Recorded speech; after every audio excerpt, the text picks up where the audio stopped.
আজ আরব বিশ্ব তাদের ঐশ্বর্য আর বিলাসিতার জন্য পরিচিত। তারা কি তবে খুব দ্রুতই ভিখারিতে পরিণত হতে যাচ্ছে? এক সময়ের পরম বন্ধু আমেরিকার উপেক্ষা আর ইরানের বিধ্বংসী মিসাইল কি তবে ধুলোয় মিশিয়ে দেবে তেলের সাম্রাজ্যকে? কল্পনা করুন, ঝকঝকে দুবাইয়ের বুর্জ খলিফা কিংবা রিয়াদের বিলাসবহুল রাজপ্রাসাদগুলো হঠাৎ অন্ধকারে ডুবে গিয়েছে।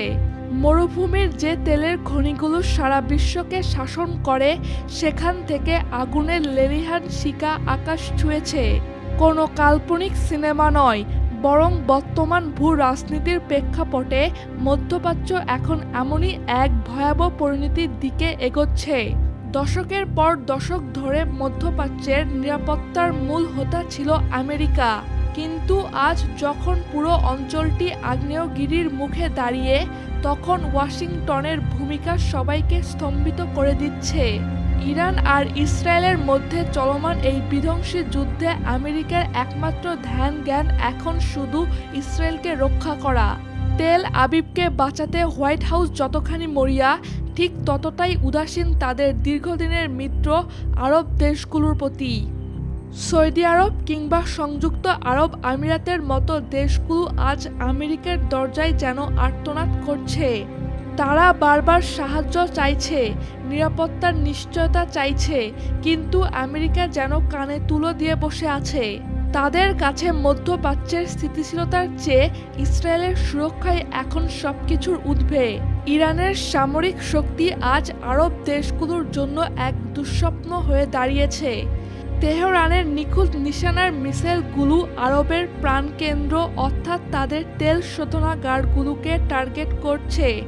আমরা জানি আরব বিশ্বের অর্থনীতির মূল ভিত্তি হলো তেল। যদি এই শোধনাগারগুলো একবার ধ্বংস হয়ে যায়, তবে কয়েকদিনের মধ্যেই কোটি কোটি ডলারের সম্পদ ছায়ে পরিণত হবে।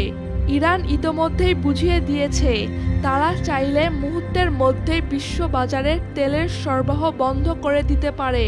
সৌদি আরবের আরামকো থেকে শুরু করে আমিরাতের বিশাল সব ইন্ডাস্ট্রি, সবই এখন ইরানের মিসাইলের নাগালে। তেলের প্রবাহ বন্ধ হওয়া মানে মধ্যপ্রাচ্যের রাজকোষ শূন্য হওয়া, আর রাজকোষ শূন্য হওয়া মানে বিত্তশালী আরবদের ভিখারিতে পরিণত হওয়া শুরু। ইরান শুধু তেলের উপর আঘাত করেই ক্ষান্ত হচ্ছে না, তাদের হুমকির তালিকায় এবার যুক্ত হয়েছে আরবের পানি শোধনাগার বা ডেসালিনেশন প্ল্যান্টগুলো। মরুভূমির এই দেশগুলোতে এক ফোঁটা পানযোগ্য প্রাকৃতিক পানি নেই। সাগরের লোনা পানিকে প্রযুক্তির মাধ্যমে বিশুদ্ধ করেই সেখানে জীবন বাঁচে। ইরান যদি তাদের মিসাইল দিয়ে এই প্ল্যান্টগুলো ধ্বংস করে দেয়, তবে আরব আমিরাত বা সৌদি আরবের মতো দেশগুলো এক সপ্তাহ টিকতে পারবে না। পানি ছাড়া মরুভূমিতে জীবন অসম্ভব। একদিকে আগুনের শিখায় পুড়ছে তেলের খনি, অন্যদিকে তৃষ্ণায় ছটফট করছে সাধারণ মানুষ। এই ভয়াবহ দৃশ্যপট এখন আর অসম্ভব কোনো কল্পনা নয়। আমেরিকা যখন ইসরায়েলকে আয়রন ডোম আর প্যাট্রিয়ট মিসাইল দিয়ে ঢেকে দিচ্ছে, তখন আরব দেশগুলো খোলা আকাশের নিচে ইরানের হামলার জন্য অপেক্ষা করছে। এই সংকটের সবচেয়ে বড় শিক্ষা হলো, দিন শেষে কেউ কারো নয়। আরব দেশগুলো বছরের পর বছর আমেরিকাকে ট্রিলিয়ন ট্রিলিয়ন ডলারের ব্যবসা দিয়েছে, তাদের অস্ত্র কিনেছে, কিন্তু বিপদের দিনে আমেরিকা তাদের মাঝপথে ফেলে চলে গেছে।